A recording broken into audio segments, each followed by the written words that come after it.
November 10, 2025, figure4online.com/wrestlingobserver.com. We got a lot of news to get into here today, including a very newsworthy Raw, which we'll get into here in a while. But first off, tell us about the death of Godofredo Pepe. He hung himself in jail. He was in jail for domestic violence against his wife. He's been in for a while, and he was found. There's no sign of foul play. Looks like he hung himself. He was in the original season of Ultimate Fighter Brazil, the one with I think Chael Sonnen and Vanderlei Silva were the coaches, but it was the one that was on network TV on Globo in Brazil, so it got gigantic ratings there. And he took second in his weight class. Came into the UFC, was around from about 2012 to 2018. Didn't really beat anybody big or anything like that. And that's what happened. He has not fought in a couple of years. After he was cut for UFC, fought a couple more times, and was jailed in Miami over that incident and committed suicide. It looks like it appears to be a suicide. And what's the story with Paramount Plus? Well, they sent a thing to investors basically saying that they are planning on raising their price early next year, which everybody knew they were going to do anyway. I think I'd written about that months ago. Stemming from the UFC deal, because the UFC deal made no economic sense at all. So that's what happens when you do that. You try to raise prices to make up for it. So they did not announce. It's $7.99 for the lowest tier and $59.99 a year. And they made a point that for $59.99 you can get a year of Paramount Plus, which is less money than it costs to get one UFC pay-per-view. So for UFC fans, it's saving a lot of money. But that number will be up. I'm not exactly sure how much. Because of, in fact, the getting a UFC pay-per-view. Getting those UFC pay-per-views and pushing that there's going to be audiences of millions, because for the first time those shows will not cost extra money to watch starting in January. We'll see. I mean, no one knows how much these pay-per-views would draw, without a price tag. It's never been tried before. I mean, we know what the TV shows do, but we don't know what the pay-per-views would necessarily do. So what is the schedule for pay-per-views coming up in January? I don't know the date, but they're going to basically the same month. So basically every single one of them is going to be available for your Paramount Plus price? Yeah. Some more pay-per-views. At least for the next 7 years. It's quite a deal. Yeah, it's great savings for you if you're a UFC fan. It's awesome. And it's great for UFC. I mean, $1.1 billion a year. Now it's staggered. The way I think the first year is about $925 million, and then the last year would be like closer to $1.3 billion. But the average for the 7 years is $1.1 billion. And it's a great deal if you can get it, and Paramount got it. It's a great deal for UFC. I don't think it's a very smart deal for Paramount, but that's when you budget for losing money with the idea you're growing a business, then you'll make deals like that and lose money on those deals. So I think that the independent thing was that it would be worth about $400 million. And that was a very liberal estimate to Paramount to have the UFC franchise. So they're paying not quite triple what they can recoup from it. But with the raising of the prices, if they don't lose subscribers based on raising prices, and they probably won't, when it all adds up, they'll probably end up breaking even on everything if you factor in the new prices, and with everyone paying extra $2 and the number of subs that they have, that should be coming out ahead. I think that I figured out that they needed to raise it like $1.50. So again, I don't know what the price is. So if it's $1 raise, then they're still coming up behind. If it's $2 raise per month, then they'll be coming out ahead. But that, in both cases, also requires not losing any customers. If they lose any customers based on it, then the math would be that they would have to charge even more. All right, Galeno Del Mal signed with WWE for AAA, and there's actually a lot of stuff, I guess, going around regarding this. So he was pulled from a show, correct? What happened with him? No. So what happened? So they were in Tijuana on Friday. They had a big show, the Crash Out show, with Andrade. And the Andrade story is weird. I don't know what everything is on Andrade yet. But when it comes to Galeno Del Mal and El Hijo de Dr. Wagner Jr., who are brothers. Have you ever seen Galeno Del Mal? I don't think so. Oh man, the guy is like a freaking Terry Gordy, but bigger. He's like 6'4"-ish, maybe more. I'd say 320, and he works like a junior heavyweight. Which is kind of stupid in a lot of ways, because a guy that size shouldn't be doing all the small guy stuff, but he does because he can. It's Bam Bam Bigelow to the nth degree. But it's very impressive to see it. It actually can. I think that when I saw him, I thought that he could be somebody that could do well in an American promotion. But anyway, him and his brother of course was signed to WWE some time back, but they went to the Crash. They were the tag team champions there, and they said that because of their WWE deal that they can't wrestle anymore, which is not exactly true, because they did wrestle on that show. They ended up. Well, is it true or is it not true? Like, did WWE allow them to do one last date? They must have, because they did. They worked the show. Yeah. So, I guess that AAA worked with the Crash last year, so I don't think they see the Crash as a rival enemy promotion. So, working for the Crash was fine when those guys. Galeno Del Mal has worked some AAA, but he's not been like a regular. Whereas Wagner, after he got back from Noah, became regular. Galeno was a regular for Noah, but he did say so anyway. He did say he had signed with WWE. They said that they could not work the show, and they shot an angle where they did work the show anyway. And Gallows and Anderson were on the show. They did a three-way, and it was the third team. They ended up losing the fall, so they didn't do the job, but they did lose their championships. But Andrade was on the show. Probably the main attraction on the show. He was there signing autographs, and then he left. And the only thing that we heard was that he was unhappy. So I don't know what the story is. He's, his non-compete is only United States, so he can't work in Tijuana, he can't work in Mexico City. He has not done any Mexico City stuff, but he legally could. So that's what happened there Friday night. All right, what do we got coming up Saturday for UFC? Yeah, they're at the Garden, Madison Square Garden, and it's one of the bigger shows of the year. The two main events are the two championship matches are in both cases somebody, the champion at the lower weight, moving up a weight class to challenge for the title and having to vacate their championship. So I don't like the way this is done at all, because to me it's like in a real sport like UFC. To me, the best person in the weight class should be the champion until somebody is better than them, unless they're just refusing to fight. If they're challenging for another championship, UFC just strips them off the title. So Zhang Weili, who was the best 115-pound champion they've ever had, just awesome technical fighter. It's like I don't know how she's going to do with Valentina Shevchenko. She is a strong underdog in that fight, and because she's moving up a weight class, but she had to vacate the 115, the strawweight championship, and that's the title Mackenzie Dern just won. And I just think that unless somebody can beat her, she should still be the champion in that weight class, even though she's challenging for a bigger title. They have had people hold 2 titles and allowed them to do it, but later, like Amanda Nunes had both 2 titles for like 8 years. It felt like, but now the thing is that if you are going to challenge for the weight class above, you have to vacate your title. So, lightweight title is vacated, and strawweight. So in the other fight, it's Islam Makhachev moving from 155 to 170 to challenge Jack Della Maddalena. And actually, Makhachev is heavily favored in that fight to win.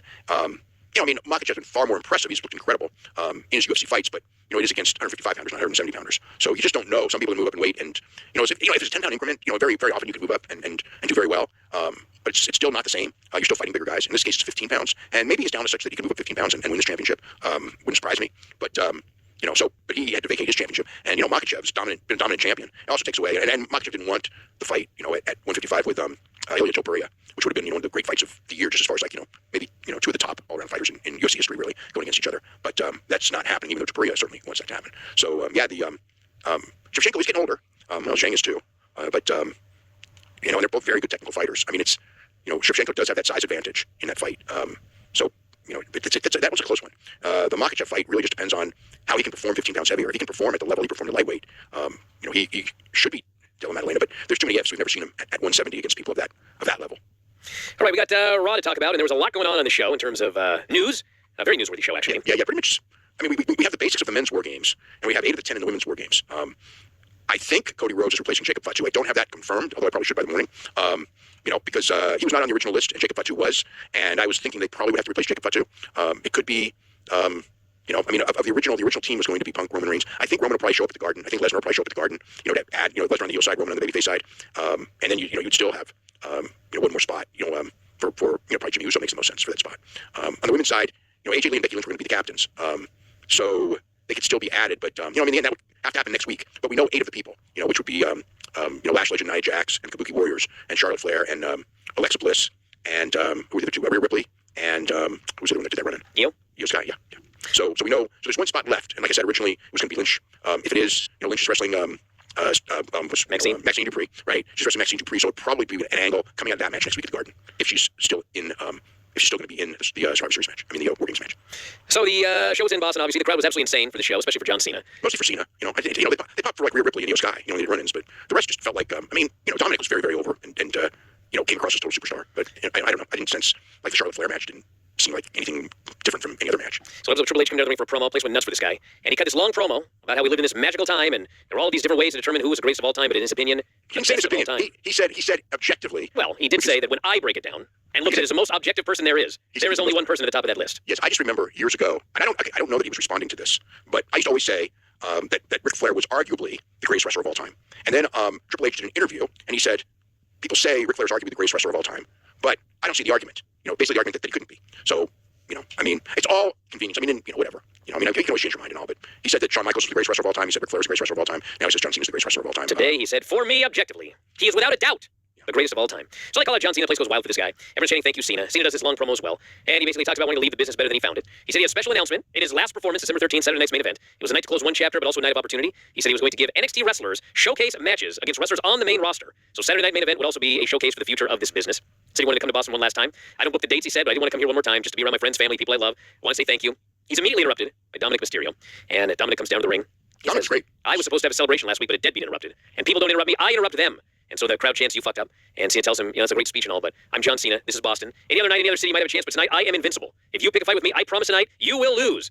And Dom says, well, you'll need more magic. More than magic to touch me. I'm not even at my peak. I'm better than you ever were. Anytime, any place, any era, I would have whipped your ass. And so they chant, you fucked up again. And then Hunter says, well, I agree with the fans. And we're here in Boston. And Dom said, anytime, any place, any era. And this seems like a pretty good era, pretty damn good place, and one hell of a time. So Cena, if it's okay with you, you're going to defend that Intercontinental title tonight, Dom. Right here, right now. And he rang the bell. And so that was the match that was originally for San Diego. So they moved it up to here. And Cena, in fact, did win the championship, which was the long-term plan, a ways back. And, he was to defend the championship in DC at the end. So, and I didn't realize this. He's never held the Intercontinental championship. He has never held the Intercontinental title. They had a good match. This was more, it was a by-the-numbers match. This was more similar to one of John Cena's heel matches where he just physically, he didn't do much here. And a lot of smoke and mirrors. And at the end, the referee took a big bump. He hit the STF, Dom tap, but no ref. Cena celebrates like he won the title, realizes there's no ref. Dom gets the belt. Cena decks him, hits the AA. Second ref runs down, Dom kicks out. Crowd went nuts for that near fall. And then Dom trips him to the ropes, hits a 619, goes for the frog splash. He hits it, but Cena does the backward roll, hoists him up for the AA, and he gets the pin. And this crowd went wild. And Cena scales the ropes. He thanks Boston. He says the champ is here. and goes backstage. Everybody celebrates. Rey Mysterio shakes his hand, says, Dom really needed that ass kicking. Cena runs into Cody. They shake hands, and away they go. This was like, oh, that was perfect. Fans loved it. It was great. But I don't like him losing his last match to Gunther. I don't like it. No, I think he should win. Maybe it's not implausible that he wins. I would think if it was up to him, he would lose. Of course he would. I'm almost sure he would. So, but at the same time, if it's up to him, if it's really up to him, and he's honest about all the stuff he's talking about, if it really were up to him, he'd probably put over somebody from NXT. I don't think he'd put over Gunther. He'd put over somebody. He'd put over somebody that could use a big push, and Gunther is not that guy. He could go and lose to somebody. You know, like I don't know if it'd be somebody from NXT, but he could lose to somebody else. I mean, the argument is Gunther's already over, so yeah, you could do it. At the same time, it's better than Corbin. You know? Yeah, that Corbin thing should tell them everything they need to know about beating a legend in his last match. The people don't want to see it. With Corbin, you know, well, Corbin was bad as well, but like Gunther and Corbin are completely different. I know, but what is Gunther? Like, obviously, he can always talk till the end of time that he retired John Cena and whatever. But the guy's already over. He's a multi-time champion. You're just gonna make people sad. People are sad enough that John Cena's retiring. You don't have to beat him on top of that. Like, you're not gonna ruin Gunther's career. You're not gonna kill the business. Like, all you gotta do is have people go home happy, just like what happened with Sting. They can still, I mean, that's true. But he can lose and they can still go home happy. That's been done. They will be happier if he wins. They will be happier if he wins. They will be happier if he wins, true. Yes. But the thing is it's when it comes to retirement match, it's not the win and the loss, it's the post match. People want to see the post match. Gunther can go in there and go, I mean, he could lose. He absolutely could lose. He could also use and beat Bill Goldberg and John Cena on their way out and use that as a calling card. You know, just like Brock Lesnar used that Undertaker win. You know, again, I mean, people would have been happier had the Undertaker won. And I'm not even saying that Lesnar necessarily should have won, but that was the mentality behind it. So that one could go either way. I mean, but again, like when it comes to a retirement thing, like Ric Flair, when he retired, yeah, if he'd beaten Shawn, would they have been happier? Probably. It doesn't matter. I was at that show. People were miserable. They didn't want to see Ric Flair lose that match. I mean, obviously the stipulation he had to lose. He had to lose. But like people still were, they were like, nah, whatever. People were miserable when Shawn lost to the Undertaker. People were miserable. I was at that show as well. It was like a morgue leaving that show. Like nobody was. I mean, it was just like everyone silently walking out of the building. They were miserable. Well, I don't know. Everyone tries to say it was like one of the greatest matches of all time. Well, it was a great match, but people were miserable when it was over. People were miserable when the Undertaker's streak was broken. That did help Brock Lesnar though. They were stunned. I mean, they were stunned in silence. But in wrestling, you do have to put heels over. I mean, you have to do it. If you don't ever put heels over, you're gonna never have. Well, yeah, but you know what? They put plenty of heels over a lot. I don't think we have to worry about that. I don't think it really, I don't think it matters that much because at the end of the day, the show, whatever they do is fine because it's the end of the show that matters, and the end of the show is the post match. The post match matters. Who wins and loses that match? It's not that people are there to see the retirement. They're not there to see a wrestling match. And if you give them a good retirement celebration, they're gonna remember that a lot more than they're gonna remember the match. Because perhaps Gunther, the one thing with Gunther is that he probably can give him a really hell of a match, and that is a good thing. Let him have his last match be something more than just today's paint by numbers match, which was fine and good and everything. But that's what it was. It was not it's not a memorable match. It was just there. With Gunther, he can do a hell of a match, and if that's what they deem they want, and what he deems he wants, they could do it because Gunther's, Gunther's fantastic. So then we had the Rusev Damian Priest tournament match, and Damian Priest has a bad eye after Alistair attacked him on SmackDown. So he has to talk about how he has blurred vision. I'm like, how the hell did this guy get cleared? So he can't see a damn thing. He's blind. The whole match was all about him not being able to see. Rusev keeps, going after the bad eye and hitting him on the bad eye side, and finally he hits his kick out of nowhere and pins him. And they are determined to get this Rusev over. And doing the Is Rusev Over tracker, the answer currently is still no. Yeah, well, I mean, this is just a tournament, so you have to have, depending on where they're going, and if the bracketing, and they don't. The bracketing, you say? If they have a bracketing, the way that a normal bracketing would be, where then the idea is probably more important that it was Rusev against Sheamus is what they're looking for, rather than Sheamus against Priest. So because then they got the babyface heel dynamic. So, but I don't even know that that's the bracket. But they did wrestle each other. Yeah, let's talk about this fucking bracket here. It doesn't exist. Okay, so here's what we know about the tournament at this point. Okay, we know that Rusev and Sheamus have advanced to the quarterfinals, but we have no idea if they're wrestling each other, if they're wrestling somebody else, if they're on this side of the bracket or the other. We do know. We do know that. We do know that because we know that there is a Raw side bracket and a SmackDown side bracket on the Raw side bracket. So we do know that much. I'll take your word for it. No, they've already said that. Well, we know there are matches on Raw and SmackDown. But they've said that there's a Raw bracket and there's a SmackDown bracket. I figured that just meant there are matches on Raw and matches on SmackDown. I don't know if that actually goes up in the bracket when it's done because we don't have a bracket. That's what they've already said that. We've got there's a Raw side and there's a SmackDown side. Now in theory there would be 16-man tournament, right? So it would be 4 matches. So there's still so what would happen is it would be the Sheamus and Rusev could wrestle possibly against one of the people who wins next week on Raw. Which is Mystery Dude against both those 2 matches. Well, for SmackDown we have The Miz versus... Hold on a second, let me just get through this. This Friday we got The Miz versus Jey Uso and LA Knight versus someone he won't tell us who it is. A mystery opponent. A mystery opponent in a tournament with no brackets. Then on Raw we got Gunther versus Javon Evans, an NXT guy who was apparently in the Raw bracket. And then Solo Sikoa versus someone who he's not going to tell us. A second mystery name in a tournament with no brackets. Well, we know Gunther's going to win, and so probably Solo Sikoa's going to lose to the mystery guy. Okay. And the mystery guy would be in the not just necessarily they wrestle each other. They could do Gunther against Sheamus. Because again they haven't set a bracket. So we'll see. And then on Friday, November 21st on SmackDown, we have 2 matches, and we do not know who is in them. So that's the tournament at this point. Yeah. Hopefully you guys are making your brackets at home. Mm-hmm. All right. Then we had AJ and Lee with Damian Priest. They want to defend their belts. He said, I'll get you a team. And by the way, you have a team name. And Dragon's idea is Dragons with Style. And AJ does not like this. They say they'll keep working on it. So then Maxine walks up, says training was great, but she didn't feel ready for Becky. But she said she could train forever waiting to feel ready, but ready isn't a feeling, it's a choice. She's made hers. Give me Becky, she says. And Pierce says next week it's happening in Madison Square Garden. And then Pierce leaves, Becky shows up, punches her out, says that Maxine doesn't stand a chance. You know what's going to happen, don't you? It's been a bunch of interference. Maxine's winning this title. AJ Lee costs Becky the belt. Very, very possible. Big brawl breaks out. They're added to War Games. Yep. But then we do have Maxine as the champion, which is fine, I guess. CM Punk came out for a promo. He's all angry. He calls out Logan Paul. Logan comes down. He does his promo about how, listen, I was punched in the face by the best boxer of all time, Floyd Mayweather, but it was nothing compared to getting flattened by Braun Breaker and Bronson Reed. And when I got squished, I had a vision, a new vision. And of course, out comes the vision. And then Paul says Punk is the single most unlikable human he's ever met. No friends. You're friendless. Not because they betray you, because you betray them. You're miserable, rotten bastard. And he said you couldn't be more unlikable unless your name was AJ Lee. And Punk says, well, she's not here, but she'd leave all four of you in a puddle of your own blood and piss. But she's not here, so I'll do it. Get in the ring. And so, of course, the heels surround the ring, and Jey Uso comes out through the crowd, backs up Punk. Cody's music hits. He comes out. It's 3-on-3. Wild brawl breaks out. Babyface clear the ring, and everyone sings Cody's name. So that was the beginning of the build that would pay off later on. Then we had Stephanie and Raquel for the women's title, and this was all right. They had a lot of it was miscommunication or just they just got lost. It was a struggle. But in the end, Raquel missed the twisting Vader bomb. Stephanie had the devil's kiss, hits a super kick twisting moonsault, which pretty much missed, but she got the pin anyway. And then Roxanne attacks Stephanie after the match. Nikki hits the ring to make the save. She beats up Roxanne. Steph super kicks Roxanne outside.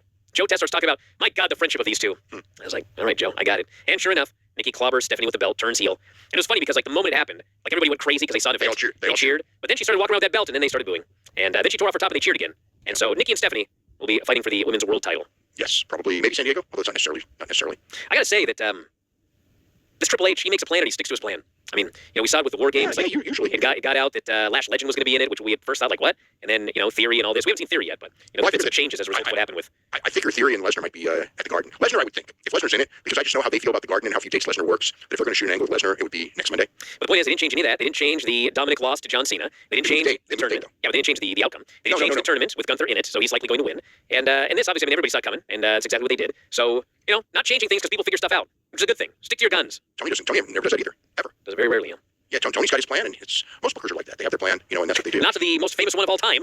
What? Vince. He changed shit all the time. Oh, yeah. God. Vince always changes his mind. But Vince didn't change his mind because people rarely. He did sometimes. He did. I only remember the only one that sticks out to me is when Rob Van Dam was when Rob Van Dam was leaving WWE and he had a match with Randy Orton in a stretcher match.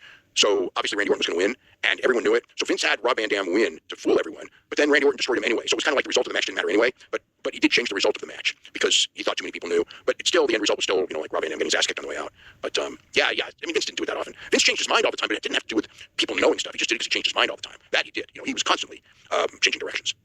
We had Pierce meeting with Jay Punk and Cody, and Punk said, "I'm sick of this. Tell them to get a team. I'm done with the games." Apparently he's not.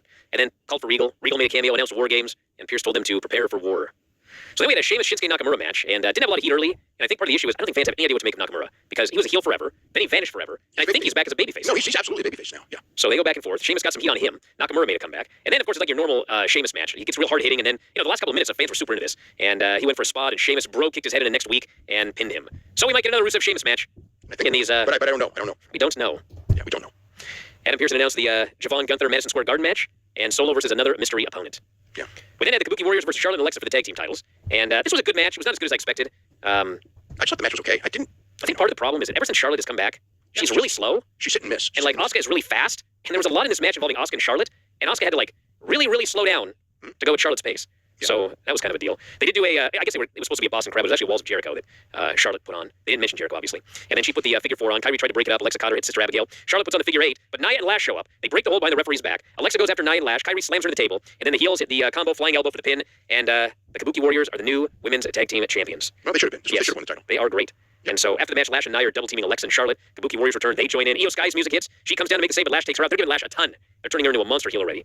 And then Rhea Ripley with her face mask on makes a giant comeback. And Nia tries to cut her off, but the babyfaces lay out Nia, set her packing. And then Rhea gave Kyrie a razor's edge over the top on all of the other women, which looked scary, but she pulled it off. And then Rhea grabs the mic and screams War Games.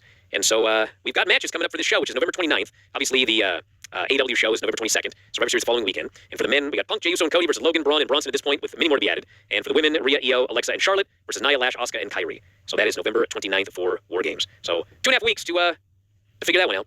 Then we've also got tomorrow and Wednesday, we've got NXT and Blood and Guts, which apparently has 4,400 tickets out for Blood and Guts from Greensboro, North Carolina. So it's, I mean, by today's standards for AEW for television, it's all right. It's Blood and Guts. I don't consider it good or bad. It's just kind of like in that between thing. If it was like 3,500, I would think that's not the greatest. This week's going to be interesting because, the NXT's had 2 real bad numbers, actually 3. But the last 2, the one was baseball playoffs, the next was the World Series, and then the week after was the election. So there's reasons. AEW was low, obviously, against the World Series. No surprise. They were up last week, but it wasn't up. I mean, Wasn't it a .08? It was a .09. 0.09? 0.09. Almost a .10. It was a 0.95, actually. So they were up a little bit. I mean, they were up 18, 19% in 1849. They were up, I think, 8% in viewers. But that's not, that's with no World Series. So in that sense, the gain is like, the gain, it's not like it's a game that you would go, oh wow, they're on the right track. It's just it's expected. The competition's weaker. So NXT, this should not, both shows in theory should be up somewhat significantly, because with AEW you got the two blood and guts things, those matches have been built up for weeks and weeks and weeks, and you don't have the big sports. Although AEW, Oh, 18 to 49 was the .08. All right. What? For Dynamite. It's 0.95. 18 to 49. No, 0.95. I'll take a point for it. Yeah, 0.95. 0.095, not 0.95. 0.95 would be phenomenal. Nobody does that anymore, other than the NBA.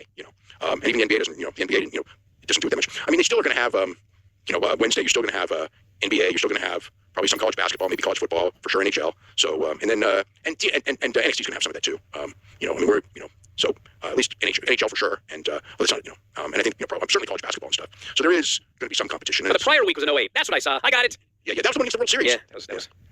The World Series one was an 0.08, and then the World Series against NXT NXT did an 0.07, and then last week NXT did an 0.08, and Dynamite did an 0.09, but it was a 0.095. It was actually 1,000 viewers away from crossing to 0.10.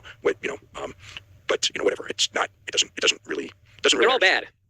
I mean, they're bad compared to what they were doing. Really bad. But yes. But based on what the numbers are now, I don't know if they're good or bad. They're just what they are. They're just what they are. I mean, it was still AEW was still fourth. In the time slot they were behind NBA, and they beat a lot of sports. They didn't beat. There was one college basketball game they didn't beat. They didn't beat the NBA, and they're never going to beat the NBA. It's not like a couple years ago where they could beat the NBA sometimes. They're never going to beat the NBA this season. And then what was the other one? Oh, they lost to Fox News, which right now with the way everything's figured, I don't know if they're going to be beating Fox News anymore either. Although Fox News is down a little bit too, other than election night where the news was way up. But normally they've lost a little bit. ESPN's lost a little bit. Although some of that, the new thing hasn't been the panacea. Although football's been great. It's certainly worked for football. I like how we fucked up all of television for football, which already was at the top of all of television. Football was unhappy that it was supposed to be. It was supposed to be a better system, and maybe it even is. Other than it's, I don't know. It's hard to believe some of the numbers though.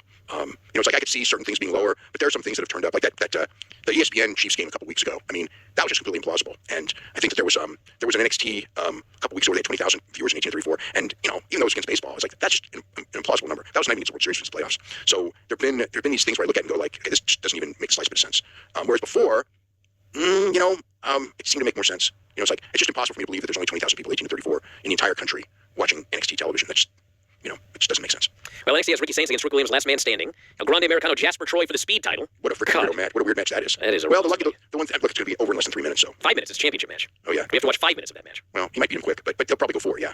Fallon Henley versus Skylar Ray in the women's speed tournament. Davion Heights versus Josh Briggs. Tatum Paxley and the Culling will appear, and Blake Monroe has an interview. And then Blood and Guts obviously has the women's match with Mina, Statlander, Tony Storm, Jamie Hayter, Willow Nightingale, and Harley Cameron against Tekla Sky Blue, Julia Hart, Marina, Megan Bain, and Mercedes. We got men's Blood and Guts. Moxley Wheeler, Claudio Pac, and Daniel Garcia versus Briscoe, Orange Cassidy, Darby, Roderick Strong, and Kyle O'Reilly. And then we have the Hangman Page, Powerhouse Hobbs, non-title Falls Count Anywhere match.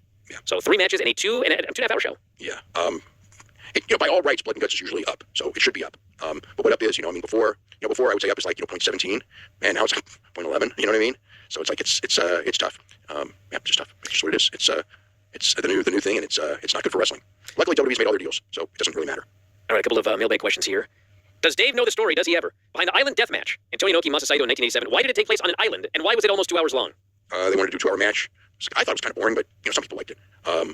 It's kind of hard. You know what I mean? Because you're on grass. They didn't. You know what I mean? So they were doing like bumps on grass and stuff. But the reason that island was a famous island where this big samurai match took place, hundreds of years ago in Japanese legend. So, Inoki had this idea that he would replicate that with a professional wrestling match. And Masa was chosen because he was an awesome worker and very adaptable, obviously, because you need someone who doesn't have to be in the ring and can understand, it's like a semblance of psychology of doing a match, and also can come across looking really, really tough while still losing to Inoki, because at the end of the day, the dude, someone's getting choked out and it's going to be Inoki because it's a death match. So, it was a real big deal at the time. Inoki and Masa had a major feud.